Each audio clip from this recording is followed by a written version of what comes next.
dia, queridos, paz seja convosco, graças ao Senhor mais um dia aqui com vocês em nosso canal. Que Deus abençoe a sua vida, sua casa, sua família.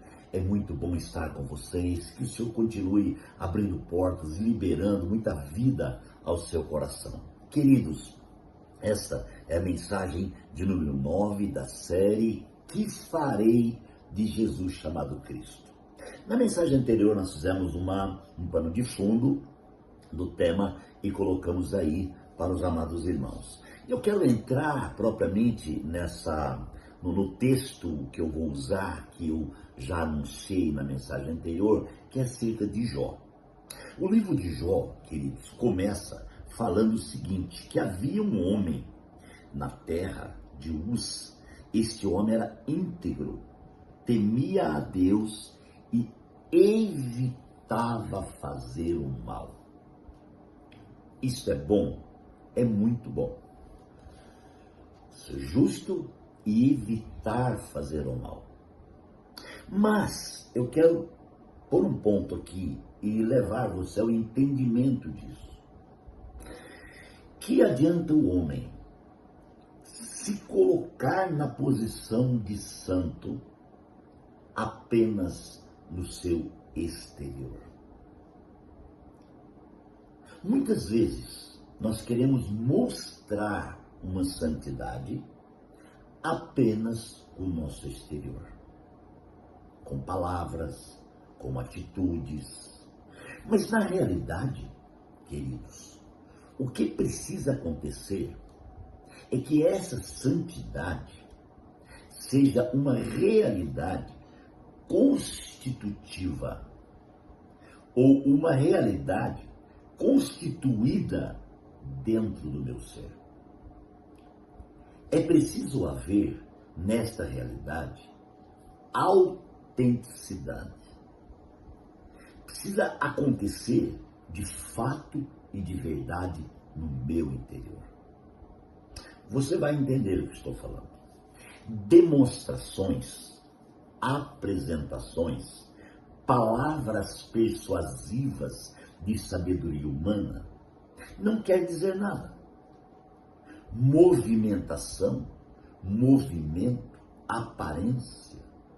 Então, quando você lê essa primeira parte do livro de Jó, você pensa, puxa, que tremendo. Eu queria ser igual ao Jó. Puxa, olha a história dele. Ele era justo, ele era íntegro, ele temia a Deus e ele dedicava sacrifícios a Deus pelos filhos, mesmo que os filhos não tivessem fazendo nada de errado naquela noite, vamos dizer. Mas ele já fazia um sacrifício para cobrir caso viesse a acontecer alguma coisa negativa. Então, vamos interpretar assim, Jó tinha uma alma boa, né? O lado bom da alma de Jó era realmente muito bom. Hoje está cheio de pessoas assim. O lado bom da alma é fortíssimo. Então nós queremos muitas vezes apresentar, mostrar no nosso exterior o que somos. Mas a realidade é bem diferente. Porque a realidade mostra o nosso interior. Sabe, queridos, eu lembro da palavra e fico meditando num acontecimento que aconteceu, aleluia, com Moisés. Né? Moisés, ele foi autêntico. Em todo o tempo foi autêntico. Né? Ele subia na presença de Deus e Deus falava com ele. Ele era abençoado. Né? Quem se lembra daquela ocasião, escrito na palavra, quando ele subiu para estar com Deus e quando ele vinha descendo, com as tábuas do mandamento na mão, com as pedras, escrita pelo próprio Deus, juntamente com Josué, ao meio do monte, eles começaram a ouvir um barulho ao pé do monte. Então houve uma comunhão entre ele e Josué, e agora o que é aquele barulho? Do que se trata? E de repente, amados irmãos, eles ficaram apavorados porque o barulho parecia, era uma coisa difícil de entender, até que eles viram e perceberam. e certificaram que o povo estava adorando um bezerro de ouro, que eles mesmos tinham construído ali através do seu líder, que ficou cuidando dele, o seu feitor. Então Moisés, ele ficou tão irado que ele pegou as pedras e quebrou no chão. Pá! Ele foi autêntico. Ele foi autêntico.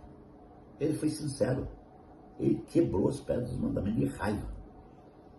Claro que ele teve que pagar um preço depois, mas ele foi autêntico. Então, a autenticidade é uma coisa que nós temos que parar para pensar. Porque a semeadura da dubialidade, ela é maligna. Satanás se mostrou dúbio para Eva. Quando ele foi dialogar com Eva ali, usando a serpente, ele disse, como foi mesmo que Deus disse para você? Ah, é assim que ele disse? Mas não é bem assim. Sabe a dubialidade? Sabe uma dúvida? Irmãos, tudo aquilo que entra dúvida, nós precisamos tomar cuidado. Nós não podemos tomar uma decisão na dúvida. Toda decisão que nós tomamos na dúvida, nós podemos ter sérios problemas. Então aqui vai um ensinamento. Está com dúvida? Ore mais. Espere mais para poder tomar a decisão. Bom, Jó, então, fazia sacrifício pelos filhos. Jó era notável pela sua aparência de temente, pela sua aparência de bondoso, de servo de Deus, assim como muitos são notados pela aparência. Antigamente, eu notava as coisas pela aparência. Então, eu via alguém dando glória a Deus, eu falava, que irmão abençoado. Eu via alguém falando línguas, profetizando, eu falava, que bênção, olha que coisa linda, que maravilha, né? Mas depois, eu vim entender no Espírito que nós precisamos discernir os Espíritos. A Bíblia nos dá o direito de discernir os Espíritos, para ver qual é a voz que está atuando, por que está atuando. Precisamos ganhar essa realidade, né? E aqui Jó me deixa, entre aspas, impressionado na sua primeira palavra. Agora eu vou observar uma coisa no finalzinho que diz assim, ó, depois do aspas aqui, diz assim, ó, talvez os meus filhos tenham lá no íntimo pecado e amaldiçoando a Deus.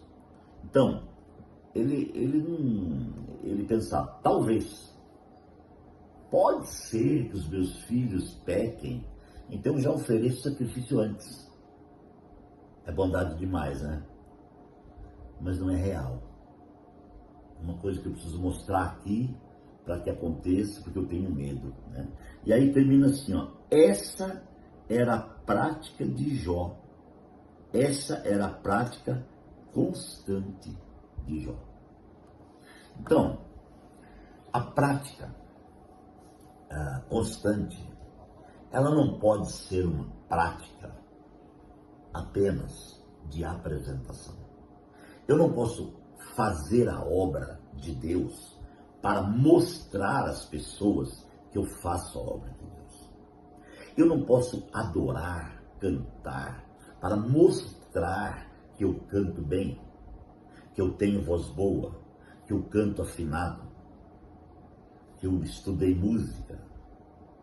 Irmãos, se eu fizer isso, eu não estou sendo, isso não é adoração, isso é demonstração.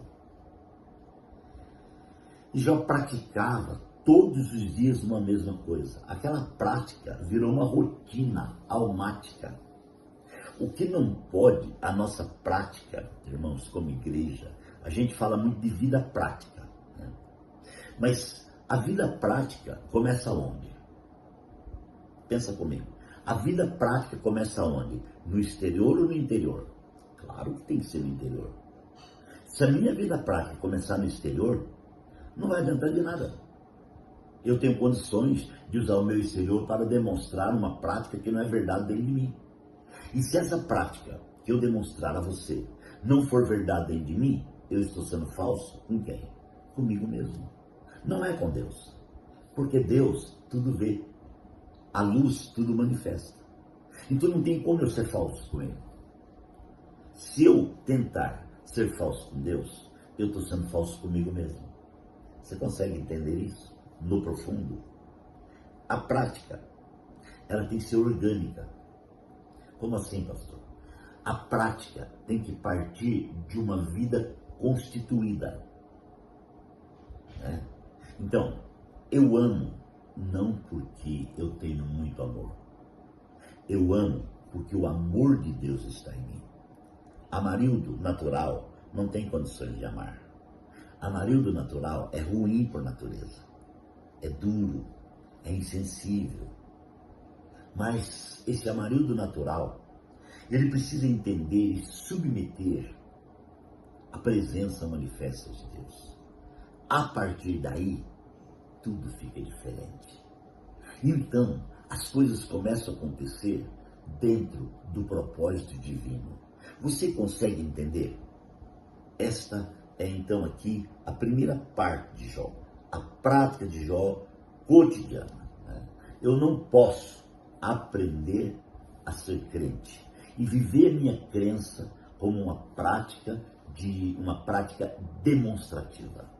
Eu preciso viver a minha crença, irmãos, como uma vida orgânica, reconhecendo que Jesus Cristo é o meu Senhor. E que se não fora Ele que esteve do nosso lado, ora diga Israel, diz a palavra, o inimigo já nos teria devorado. Então eu quero orar e pedir a você, fica firme aí, porque eu vou continuar com muitas revelações da palavra ao nosso coração. Pai, muito obrigado por mais um dia, por mais uma palavra, que o Teu Espírito Santo vai liberando sobre nós, ó Deus, de forma tremenda, esta palavra revelada do Senhor. Pai, nós oramos em nome de Jesus. Deus te abençoe, um grande abraço e até amanhã.